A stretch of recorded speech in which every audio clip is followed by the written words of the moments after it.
Assalamualaikum warahmatullahi wabarakatuh. Selamat bertemu kembali dengan saya Sri Wahyu Handayani atau biasa dipanggil dengan Bu Ayu. Kali ini kita akan membahas materi mengenai hukum tata guna tanah dan tata ruang. Baiklah, pada pertemuan pertama kali ini kita akan membahas mengenai definisi tata ruang. Permasalahan tata ruang kita harus mengacu pada pedoman dalam Undang-Undang Nomor 26 Tahun 2007 tentang penataan ruang, di mana sebagian isinya telah direvisi dalam pasal 17 Undang-Undang Nomor 11 Tahun 2020 tentang Cipta Kerja. Pengaturan kebijakan tentang penataan ruang ini intinya adalah bersumber pada konstitusi kita dalam pasal 33 ayat 3 Undang-Undang Dasar 1945 yang berbunyi bahwa bumi, air, ruang angkasa, dan kekayaan alam yang terkandung di dalamnya dikuasai oleh negara dan dipergunakan sebesar-besarnya untuk kemakmuran rakyat, di mana ini bersumber pada Pancasila kita, Pancasila tentang sila keadilan, yaitu sila keadilan sosial bagi seluruh rakyat Indonesia, sila kelima. Dan sebagai turunan dari Undang-Undang Cipta Kerja ini terdapat Peraturan Pemerintah Nomor 21 Tahun 2021 tentang penyelenggaraan penataan ruang. Sekarang kita lihat definisi ruang dalam pasal 1 angka 1 Undang-Undang Penataan Ruang. Disebutkan, ruang adalah wadah yang meliputi ruang darat, ruang laut, dan ruang udara, termasuk ruang di dalam bumi sebagai satu kesatuan wilayah, tempat manusia dan makhluk lain hidup, melakukan kegiatan, dan memelihara kelangsungan hidupnya. Kemudian apa yang dimaksud dengan tata ruang atau definisi dari tata ruang dinyatakan dalam pasal 1 angka 2 Undang-Undang Penataan Ruang. Disebutkan tata ruang adalah wujud struktur ruang dan pola ruang. Apa itu struktur ruang? Struktur ruang adalah susunan pusat-pusat permukiman dan sistem jaringan prasarana dan sarana yang berfungsi sebagai pendukung kegiatan sosial ekonomi masyarakat yang secara hierarkis memiliki hubungan fungsional. Sehingga di sini terdapat suatu planning untuk bisa mewujudkan pembangunan sarana, infrastruktur, sarana dan prasarana agar sebagai pendukung kegiatan sosial ekonomi masyarakat sehingga saling berfungsi, sehingga memiliki hubungan fungsional atau memaksimalkan kegiatan sosial ekonomi masyarakat tersebut. Kemudian apa yang dimaksud dengan pola ruang? Pola ruang adalah distribusi peruntukan ruang dalam suatu wilayah yang meliputi peruntukan ruang untuk fungsi lindung dan peruntukan ruang untuk fungsi budidaya. Di mana di sini dalam melakukan pemetaan peruntukan ruang untuk menjadi fungsi lindung atau sebagai fungsi budidaya itu tergantung dari potensi alam yang dimiliki dalam wilayah tersebut. Dan undang-undang ini mengamanatkan bahwa perlunya dilakukan penataan ruang untuk mengharmoniskan antara lingkungan alam yang sudah given, yang sudah diberikan dari Tuhan Yang Maha Esa dengan lingkungan buatan yang dibuat oleh manusia atau direncanakan oleh aparatur pemerintahan kita dengan tujuan untuk mewujudkan keterpaduan antara penggunaan sumber daya alam dan sumber daya buatan, serta dapat memberikan perlindungan terhadap fungsi ruang dan mencegah dampak negatif terhadap lingkungan hidup akibat manfaatan ruang.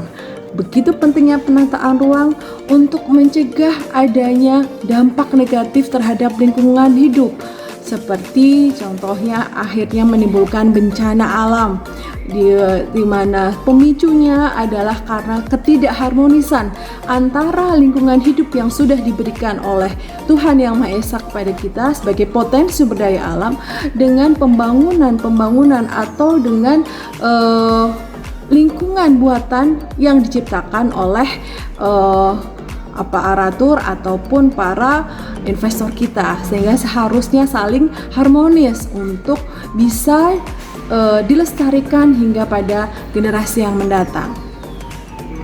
Kemudian kita belajar juga sedikit mengetahui mengenai tata ruang di negara lain. Di Inggris, tata ruang dianggap lebih luas dari tata guna tanah karena di dalam tata ruang terkandung keinginan untuk mengintegrasikan antara kebijakan pembangunan dan penggunaan tanah di satu sisi dengan kebijakan lain yang mempengaruhi sifat dan fungsi dari sebuah wilayah. Jadi tujuannya adalah untuk memfungsikan sebuah wilayah berdasarkan potensi sumber daya alamnya.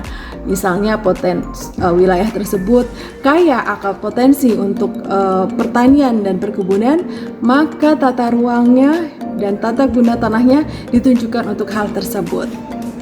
Dan kemudian di negara Slovenia, tata ruang diartikan sebagai kegiatan yang melibatkan berbagai disiplin terkait kegiatan perencanaan tata guna tanah, penentuan syarat-syarat pembangunan dan lokasi dari sebuah kegiatan, pengidentifikasian tindakan yang diperlukan untuk berbagai struktur fisik wilayah yang ada, serta penentuan syarat-syarat bagi penetapan lokasi untuk perbaikan struktur fisik yang direncanakan. Jadi dalam hal penataan ruang akan menjadi kajian multidisiplin ilmu yang tidak hanya menjadi kajian di bidang hukum tata ruang saja, tapi bisa melibatkan ilmu geografi, geodesi, kemudian juga teknik sipil ketika melakukan penataan ruang karena berkaitan atau mewujudkan untuk perbaikan struktur fisik yang direncanakan. Kemudian bagaimana di negara Jepang? Nah, berikutnya adalah negara Jepang. Kita tahu bahwa di negara Jepang ini meskipun teknologi dan instrumennya maju, namun tanah pertanian tetap bisa dipertahankan. Bahkan menurut versi WHO di tahun 2015, Jepang termasuk sebagai negara penghasil beras tertinggi di dunia dan tidak melakukan impor beras. Nah, kita lihat ternyata Jepang telah melakukan penataan ruang, terutama dalam penataan kota sejak tahun 1919 dengan menerbitkan Undang-Undang Perencanaan Kota di tahun tersebut, di mana sistem ini terdiri atas 5 bagian, yaitu sistem zonasi penggunaan tanah, peraturan bangunan perkotaan yang berisi peraturan gedung, dan zonasi detail penggunaan tanah, garis bangunan untuk mengendalikan urban sprawl atau periurban, desain fasilitas publik, dan sistem konsolidasi tanah. Periurban atau urban sprawl ini merupakan wilayah yang menjadi perbatasan antara perdesaan dengan perkotaan. Ditarik garis bangunan berfungsi agar pembangunan perkotaan tidak mendesak tanah pertanian yang ada di perdesaan, sehingga fungsi wilayah perdesaan sebagai penghasil pertanian bisa dipertahankan. Kemudian di tahun 1968 terjadi krisis lingkungan, sehingga sistem perencanaan kota direvisi. Revisi undang-undang di tahun 1978 menghasilkan konsep Senbiki yang berarti menggambar garis batas antara kota kecil dengan kota besar. Senbiki ini bertujuan untuk mengendalikan pertumbuhan kota yang membagi kota menjadi 2 zonasi, yaitu Urban Promotion Area atau disingkat dengan UPA atau juga disebut dengan Shigai Kuiki, di mana pertumbuhan kota didorong dengan kemajuan teknologinya dan juga industrinya, dan Urban Control Area atau UCA atau Shigai Kacho Seikuiki, di mana pembangunan dibatasi karena berfungsi sebagai area hijau pertanian.